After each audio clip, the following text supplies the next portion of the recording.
আপনারা যারা প্রশ্ন করবেন আমি জানি, আপনারা সাথে ছিলেন, কাউন্টারগুলিতে গিয়েছেন, সবাই কিন্তু নির্ধারিত ভাড়া নিচ্ছে। দুই একটি পরিবহন 20-30 টাকা আরো নির্ধারিত ভাড়ার চেয়ে কম নিচ্ছে, আপনাদের সামনেই বলেছে।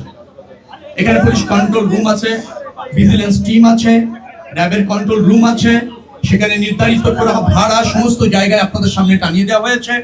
কেউ এর চেয়ে বেশি ক্লেম করলে সেখানে যদি কেউ কমপ্লেন করে সাথে সাথে ব্যবস্থা নেওয়া হচ্ছে।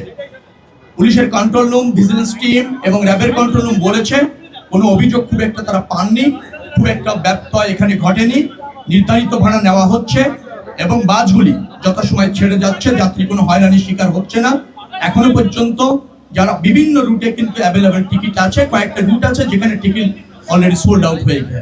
অর্থাৎ নির্বিঘ্নে নিরাপদে ঈদযাত্রা যারা বাসে যাচ্ছেন তারা এখান থেকে এনজয় করছেন, কোনো হয়রানি অথবা কোনো বিড়ম্বনার শিকার তারা হচ্ছেন না। এটা আপনাদের সামনেই আপনারা দেখলেন যে আমরা এটা করার চেষ্টা, যে উদ্যোগ আমরা নিয়েছিলাম গত 15-20 দিন ধরে।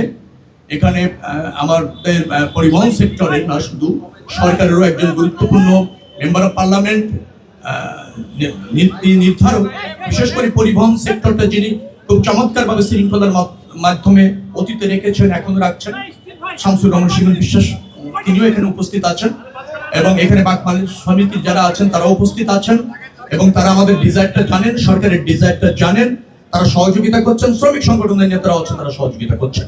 অর্থাৎ ভাড়া বৃদ্ধি, অতিরিক্ত নেওয়ার কোনো নিদর্শন আমি এখানে পেলাম না এবং আপনাদের সামনেই সেটা পেলাম না, আপনাদের সামনেই।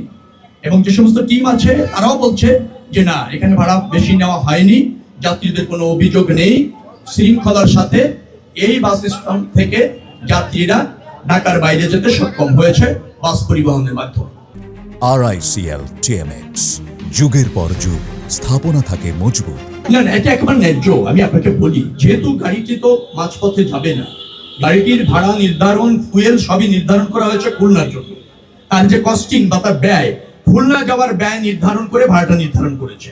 এখন যে গাড়িটি খুলনা যাবে, আপনি যদি মাঝপথে নেমে যান, নেমে যদি অর্ধেক ভাড়া দিতে চান, তাহলে ওই যে অর্ধেক ভাড়া বিবেচনা করে ভাড়া নির্ধারণটা হয়নি। যেহেতু তার রুটটা হচ্ছে গাবতলী থেকে সরাসরি খুলনা, তার ব্যয়টাও খুলনাগামী একটা গাড়ির জন্য যা থাকে, যার ফলে টিকিটও তাকে সেই ভাড়াটা নিতে হচ্ছে।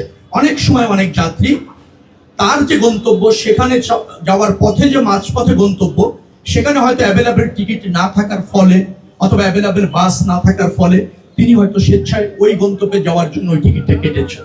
আমি আগেই বলেছি, 15 তারিখ রাত 11টা থেকে গণপরিবহনে পর্যাপ্ত ফুয়েল দেওয়া হচ্ছে। আপনি একটা পরিসংখ্যান দেখলে বুঝবেন, যমুনা সেতুতে যা নিয়মিতভাবে যান চলাচল করে তার চেয়ে 32,000 গাড়ি কালকে বেশি গিয়েছে, 32,000 বেশি গিয়েছে নিয়মিত যাওয়ার চেয়ে। তো তারা তো সব অ্যাভেলেবেল ফুয়েল পেয়েছে। এই যে রাস্তায় আপনারা দেখছেন লাখ লাখ গাড়ি চলাচল করছে, সবই তো ফুয়েল পাচ্ছে। তো ফুয়েল 15 তারিখ রাত থেকে গণপরিবহনে অ্যাভেলেবেল আছে। আমি এখনো পর্যন্ত ফুয়েল নিয়ে কোনো কমপ্লেন পাচ্ছি না। আর কেউ যদি পেয়ে না থাকেন ফুয়েল, আমি মনে করি এখন তো খুব ইজি হয়েছে, আপনি কমপ্লেন করতে পারেন, আপনি হটলাইনে ফোন করতে পারেন। আমরা সেটা দিয়ে রেখেছি পরিবহন ক্ষেত্রে, 16107 আমাদের হটলাইন নাম্বার আছে, 999 আছে। আপনি ফোন করবেন বা পুলিশ কন্ট্রোল রুমে ফোন করবেন, আমাকেও ফোন করতে পারেন, তারা ফুয়েল পেয়ে যাবেন তাৎক্ষণিকভাবে। গণপরিবহনে ফুয়েলের কোনো ঘাটতি স্বল্পতা নেই। এখানকার যারা কাউন্টার আছে তাদেরই একটা সাব কাউন্টার তারাই করেছে, এটা তো অন্য কেউ করেনি। ধরেন হানিম পরিবহনের কাউন্টার এখানে আছে, তিনিও হয়তো কোনো এক জায়গায় করেছেন।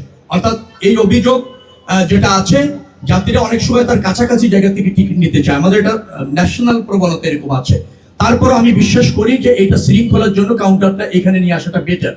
তো আমরা এই ধরনের কাউন্টার যেগুলি আছে পরবর্তীতে চিন্তা করব এবং মালিকদেরকে অনুরোধ করব যে তাদের কাউন্টার যত্র তত্র অলিতে গলিতে যে কোনো আবাসিক এলাকায় অথবা কমার্শিয়াল এরিয়ার মধ্যে না রেখে বাস কাউন্টারে তারা কাউন্টারগুলি যেন নিয়ে আসে। তাদের একটা সময় আমরা বেঁধে দেবো এই আপনার ঈদের পর, এবং এটা আমরা এর পরবর্তীতে খুব স্ট্রংলি মনিটরিং করবো। কিন্তু শিফট করার একটা সময় তো তাদেরকে দিতে হবে।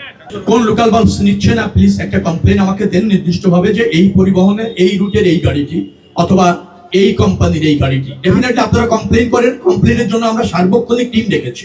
এখন দেখেন, চলার পথে অনেকে অনেক সময় এই চাপের কারণে সুবিধা নেওয়ার চেষ্টা করে। যেমন আমি বললে আপনি বুঝবেন, কালকে নবীনগর এবং আপনার এই বাইপাইলে দুটি পরিবহন তারা 100 টাকা বেশি নেওয়ার চেষ্টা করতেছে।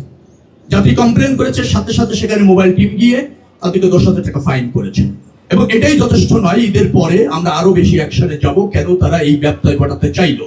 একই অবস্থা চিটাগাং রোডে যদি আপনি যান, নীলাচল এবং ইকোনো এই দুটি পরিবহনও ওখানে বেশি ভাড়া নেওয়ার একটু চেষ্টা করেছিল।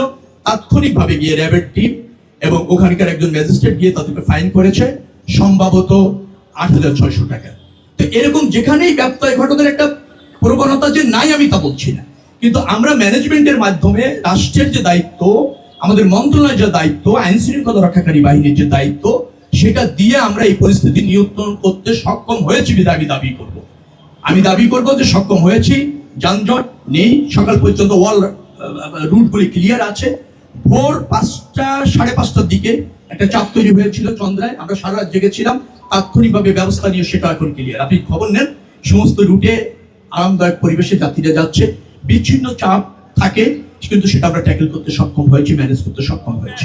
কোনো সময় ফিরতি গাড়ি যাত্রীর চাপে কাউন্টার সে আসতে পারছে না, ধরেন এই গাবতলীতে আসবে, তো হিমায়তপুরের ওখানে এই যাত্রীরা সেই গাড়িতে উঠে পড়েছে, তাকে যেতেই হবে। তখন এরকম ভাবে অনেক গাড়ি গিয়েছে, যাত্রীর চাপে যাত্রীরা উঠে পড়েছে, সেই রুটে চলে গিয়েছে। যাত্রীরা জানে ওই গাড়িটা কোন রুটে যায়, তারা জানে, তাদের জানা গাড়িতে উঠে পড়েছে, তখন এরকম ভাবে গিয়েছে। সেখানেও কিন্তু ওইভাবে যাত্রী উঠার পর 200-100 টাকা বেশি নেওয়ার চেষ্টা হয়েছে অথবা নিয়েছে, এটাও সত্য। কিন্তু তখন এই মাঝপথের থেকে এভাবে উঠে গেলে আমাদের মনিটরিং করতে অসুবিধা হয়। কমপ্লেন যেগুলি পেয়েছি এখন অ্যাকশন নিচ্ছি, যেগুলি এখন অ্যাকশন নিতে পারছি না ঈদের পরে অ্যাকশন হবে যারা ব্যত্যয় ঘটানোর চেষ্টা করেছে।